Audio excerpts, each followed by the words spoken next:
जय सीताराम दोस्तों अभी मैं तपोभूमि चित्रकूट के बीहड़ जंगलों में मंदाकिनी गंगा जी के किनारे हूँ और दर्शन कराने वाला हूँ एक बाल बैरागी संत के हूँ। सामने जो पहाड़ी दिख रही है यहीं पर महाराज जी की कुटिया है। पहाड़ी के ठीक नीचे सरसों की लहलहाती हरी भरी फसल देखेंगे। सामने की तरफ आप महासती अनसुईया जी का पहाड़ देख रहे हैं। इसी पहाड़ के नीचे महासती अनसुईया जी का मंदिर है। चारों तरफ से बीहड़ पहाड़ियाँ हैं और नीचे खेत देखेंगे। खेतों में सरसों की लहलहाती हरी भरी फसल। तो आइए दोस्तों चलते हैं। यहाँ से दोस्तों अब जंगलों के अंदर प्रवेश कर रहा हूँ। कुटिया की तरफ जाने के लिए इस तरह का पगडंडी रास्ता है। रास्ते के दोनों तरफ से आप हरी भरी झाड़ियाँ देखेंगे। बीहड़ जंगलों को पार करता हुआ मैं मंदाकिनी नदी के किनारे पहुँचने वाला हूँ। दर्शन करिए पतित पावनी मंदाकिनी गंगा जी के।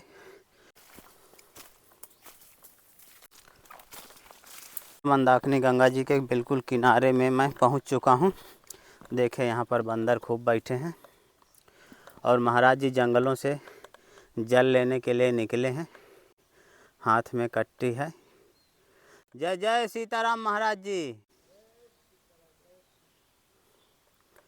यहाँ से निकलना संभव नहीं है, काफ़ी जल भरा है। देखते हैं आगे से कहीं से रास्ता होगी तो वहाँ से निकलेंगे। नीचे से जल चल रहा है और इन चट्टानों से होकर उस पार निकल जाएंगे। बीहड़ जंगलों को पार करता हुआ मैं महाराज जी की कुटिया के नज़दीक पहुंचा हूं। ये जंगलों में महाराज जी की कुटिया है। महाराज जी नीचे मंदाकिनी गंगा जी में हैं। जय जय सीताराम महाराज जी।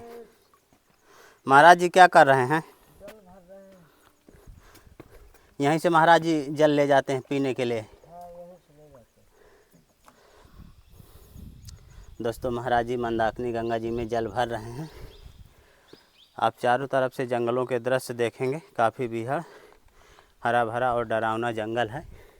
और ये महाराज जी की कुटिया पहाड़ी के नीचे है, मंदाकिनी गंगा जी के किनारे। हो गया महाराज जी।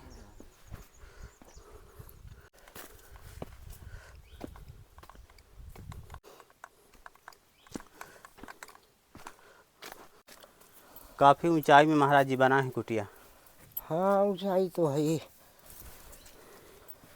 ओम। तो फाइनली दोस्तों हम महाराज जी की कुटिया में आ गए। जय जय सीताराम महाराज जी। महाराज जी का धूना जल रहा है और महाराज जी की कुटिया देखे जंगली घास फूस और पत्तों से महाराज जी बनाए हैं। और यहाँ पर महाराज जी पूजा पाठ किया करते हैं। ऊपर भोले बाबा और गणेश जी भगवान का स्थान देखेंगे। चारों तरफ से बीहड़ जंगल हरा भरा और नीचे की तरफ मंदाकिनी गंगा जी का किनारा। महाराज जी यहाँ बिल्कुल अकेले रहते हैं? हाँ अकेले रहते। महाराज यहाँ कौन कौन से जंगली जानवर रहते हैं? जंगली जानवर यहाँ पे हिरण है, चीता है और तेंदुआ भी है जिसको बोलते हैं। हाँ। और भालू भी है। हर जानवर रहते हैं यहाँ पे। किसी को सताए ना, किसी के साथ अनिहित गलत न करे, वही परम सुख है। और इससे बड़ा सुख किसी चीज़ में नहीं है। और जो राम नाम का सुख है वो तो राम नाम से बड़ा सुख और किसी में नहीं है। अगर जो राम नाम का जाप करता है उससे बड़ा धन कोई भी धन नहीं माना गया। और वही अंत और वही आज अनंत, वही सब कुछ माना गया और वही सबसे बड़ा मूल्य एक धन है। महाराज जी सुबह कितने बजे से भजन साधना शुरू हो जाती है? सुबह तो हम ये 5 बजे 4 बजे से ही जग जाते हैं। अच्छा। और अपना धूना में ही बैठ जाते हैं, अपना साधना करते रहते हैं। और जब सुबह दिखने लगा तब अपना गंगा जी जाते हैं। और बस इसके अलावा फिर अपना धूना ही, फिर धूना में अपना बैठे भजन करते रहते हैं। कहाँ जाना है हमको अकेला, हम अकेले साधु हैं। हमको साधना करना है तो स्वयं साक्षी अग्नि को करके इसी के सामने बैठे रहते हैं बस। महाराज जी जंगलों से भी फल फूल कुछ मिल जाता है? आजकल तो कोई फल फूल नहीं है अभी इस समय, क्योंकि ये पतझड़ होने वाला है तो फल बचे ही नहीं अभी। यही पत्ते वगैरह हो सकते हैं जो बेलपत्र के होते हैं और कई चीज़ों के हो जाते हैं, बाकी फल तो आजकल नहीं है। जय सीताराम महाराज जी। महाराज जी आपकी सेवा में थोड़ी राशन सामग्री है और महाराज जी आपको पूजा पाठ करने के लिए एक चटाई है बैठने के लिए। बढ़िया महाराज जी। हाँ हाँ। और महाराज जी आपकी सेवा में इसमें सब्जी है और इसमें महाराज जी थोड़ी हरी पत्तेदार सब्जियां हैं।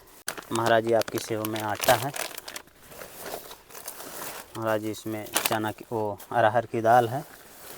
महाराज जी आपकी सेव में चावल है। ठाकुर जी के लिए अगरबत्ती, महाराज जी सरसों का तेल और महाराज जी सब्जी मसाला। महाराज जी आपकी सेव में एक छोटी सी भेंट। हमारे तरफ से ठाकुर जी की तरफ से अच्छी मनोकामनाएं और अच्छा जीवन जीने के लिए भगवान उनको जीवन दान दे और इसी तरह सदा सुखी भगवान बनाए रहे।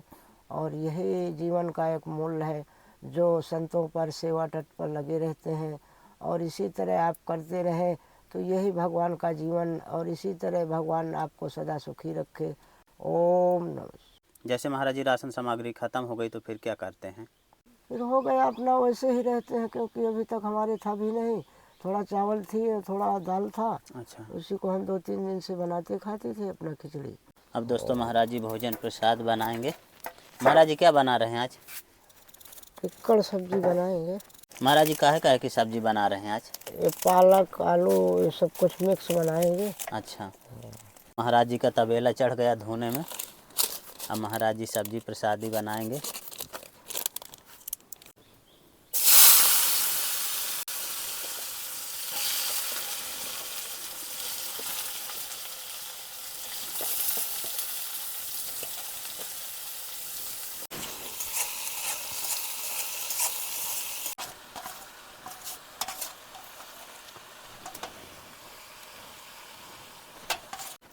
तो ये रही महाराज जी की सब्जी प्रसादी।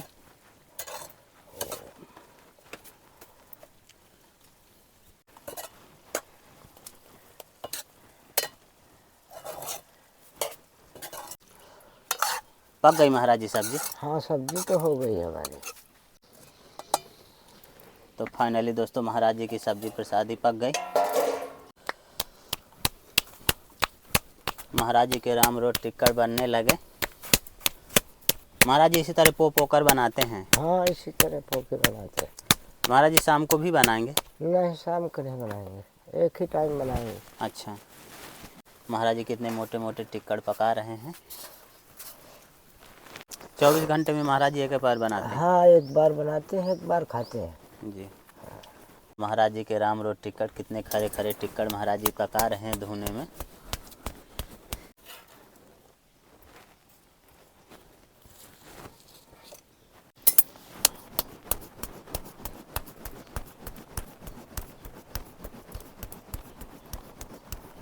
ये रहे दोस्तों महाराज जी के देखे खरे खरे राम रोट टिक्कड़। महाराज जी बहुत अच्छी सुगंध आ रही टिक्कड़ की। हाँ खरे खरे पकते हैं इसलिए सुगंध अच्छी होती है इनके। जब आग में पकते हैं गैस के कहाँ इस तरह सुगंध मारते हैं।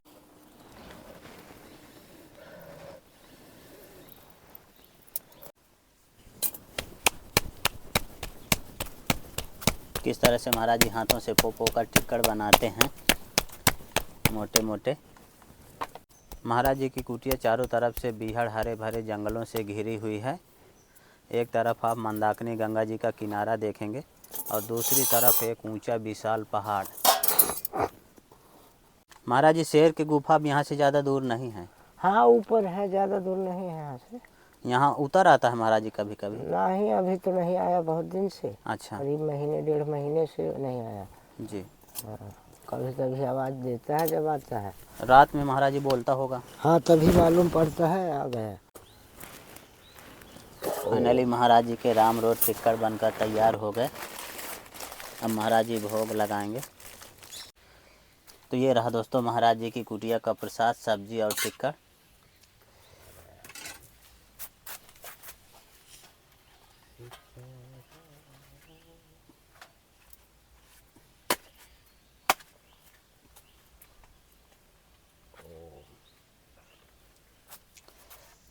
महाराज जी धुने में भोग लगाएंगे पहले ठाकुर जी का।